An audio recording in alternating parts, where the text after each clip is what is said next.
Okay, so there has to be that fit. And do the country and the audience, and do they match? This matching is important. Things have got to match up. So, in other words, don't take random decisions about the combinations of issue and country and policy that you're looking at. These have got to be advised decisions.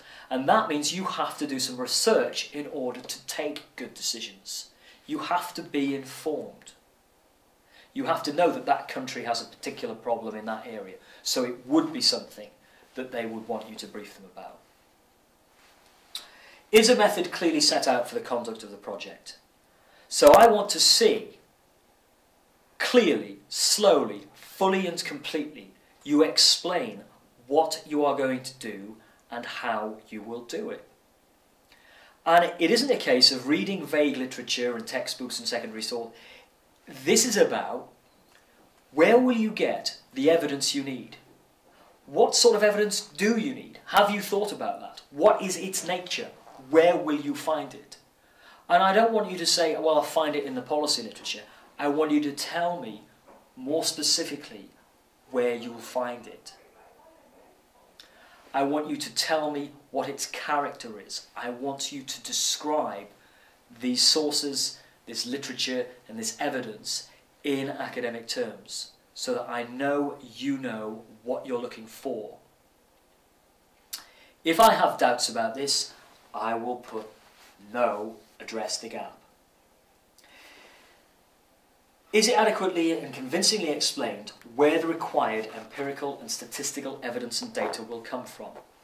To greater or lesser degree, regardless of your issue, you're going to need some evidence, probably some data, possibly lots, almost certainly a little.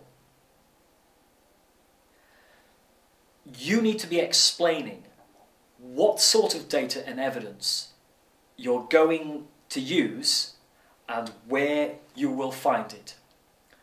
These have got to be very specific and persuasive explanations. Does the plan make relevant reference to at least 8 appropriate sources? Definitely, we want you to have read and to have searched and researched before you hand this proposal in. This is one measure we have of the level of your engagement. Referring to at least 8 sources, showing that you have read them, not that you're going to read them. Going to read them means you didn't do the work, it's going to be a no. We need to see that you've read them. Of course you can reread them. Of course you may have read some of them a little bit more hurriedly than others, but you have read them. You've read them so you know that they're relevant. If we pick up that they're not relevant, if we think that they're not relevant, if we think that they're poor choices, we will deduce from that that maybe you didn't read them or you've taken bad choices. We're going to go into the no column. Does the plan list a bibliography of at least 20 reasonably relevant sources? You need a mix of sources. You need some on the policy area, the actual policy documents, and what has the EU done, what is it proposing to do. You need some stuff on the member state, what's it done about this issue, what's it said. You need some stuff on the actual sector involved. There are certain areas that are going to have to be reflected in those 20 sources. And it's not a case of listing 20 academic texts on the EU, or textbooks in general. Just generally avoid all textbooks in these bibliographies. Avoid all of them. We want a much more specific literature, and it's got to be of an official and policy-based nature, as well as some academic analysis of that literature. Okay, so then there's a list of again, just clarifying, what to do about those things. So the title, would you change it or not? Does it need changing?